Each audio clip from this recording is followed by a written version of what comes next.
Chers téléspectateurs, bonjour. Je vous souhaite à nouveau la bienvenue sur le plateau du Mur des Lamentations, ici à Besançon. Aujourd'hui, nous allons aborder le sujet l'Afrique et le business du sida. Le sida n'est pas vraiment une maladie, mais un ensemble de symptômes, et il remplace un très grand nombre de maladies qui existaient auparavant. En Afrique, les gens meurent principalement des conséquences de la pauvreté, de la mauvaise qualité de l'eau potable, de malnutrition ou de sous-alimentation, de conditions d'hygiène défectueuses et de nombreuses infections qui sont connues depuis longtemps. Quand les gens meurent, on met simplement l'étiquette sida comme cause de la mort. C'est pourquoi pour l'Afrique en particulier, les statistiques des victimes du sida sont beaucoup trop élevées. Les spécialistes du sida en Tanzanie traitent les personnes malades du sida avec une alimentation et une hygiène saine.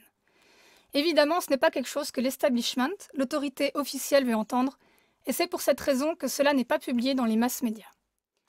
Le traitement chimique du sida, l'AZT par exemple, rapporte beaucoup plus d'argent. Environ 15 000 dollars américains par patient et par an.